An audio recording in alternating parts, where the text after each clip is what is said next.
We talked throughout the program about how a lot of crypto investors, traders, miners, just people in this community are involved in entrepreneurial activities, period. So a lot of times that's going to lead to a conversation about if they have significant crypto activity or they plan to, should I be forming a business entity, like an LLC, like a corporation? Should I be including those activities in my existing business entity? Just talking through and thinking through how do business entities figure into this whole conversation. So we're here again with Joshua, and when clients, because I'm sure clients ask you that, right? Like, should I be forming an LLC for my crypto activity? And you're probably in a position of saying it depends a lot. What does it depend on, and how do we start to think through whether that makes sense? Well, I think what we first have to look at is whether this is a business or a hobby. And I don't mean that in the IRS sense, but I mean it in a functional business sense for the client. We have to understand that there's some cost to setting up these entities, and of course with those costs of initial setup, that doesn't end there, there's a compliance cost. So while it could be a great benefit and a recurring revenue stream for us as accountants and preparers, I do believe we have to be cognizant of the fact that depending on the amount of money these people are making, depending on the effort that they're putting in, there might be a good reason to maybe not do an entity. Well, let's take the other side. As far as liability goes and those types of things, right? And again, neither of us are attorneys. We don't pretend to play attorneys, but from a liability perspective, certainly I think that there's some very good reasons to look at entity formation. The last thing I would touch on also, and I think we were discussing this before off video, but with the new tax law, there's a lot of changes, and there's some, let's call it, strange reasons that we might want to start combining different asset classes into the same entity, therefore to possibly avoid or encourage some QBI issues. Certain things that we know were not true 6 months ago or so now might be valid opportunities. Just the same, I think that we have to look at this on a client-by-client basis and make the analysis. Certainly when we talk about things like potentials for encouraging retirement planning, asset protection issues, we discussed earlier, especially with the international clients, possibly putting blocker entities and things like that.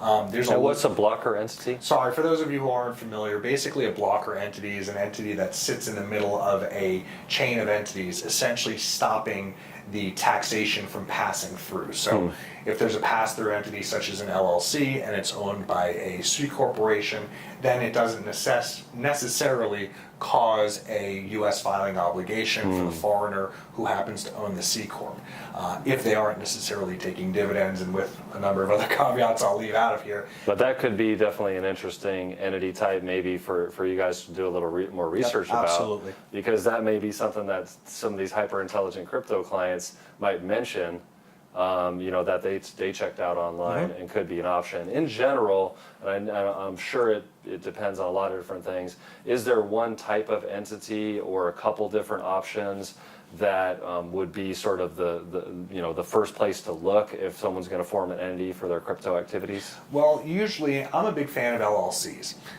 The primary reason is, and especially under the new tax law, they're a great method for taxation. It gives us a lot of flexibility to change things later, especially with the allowances for late elections in certain circumstances. So with so much of this being a moving target, and with so much still shaking out from the new tax law, which will most likely take years and years until we have even some clarity of validity of certain planning opportunities there, I've usually been encouraging clients who want to form an entity to go with an LLC. Another consideration a lot of clients ask about, especially coming from the startup community, is, do I need a Delaware entity? Do I need a Nevada entity or a Wisconsin entity? Or what entity do I actually need? And it really is a couple of factors. It depends on where you live, what you're planning to do, and what needs you have from that entity. So the answer, as I think we jokingly said before, is in many cases it depends. But because it depends, there's a lot of value we can offer as preparers and as advisors to go ahead and help the client through that decision process. Yeah, I think that's all well said, and it is something that's going to come up quite a bit. So just having in your mind ahead of time, what are some of the options? You're definitely going to look at the particulars of that client situation like you would with any client. But hopefully this video has given you an orientation to that conversation, and also some opportunities to do some additional research, so that when you're sitting down with that super smart crypto client, you sound super smart as well.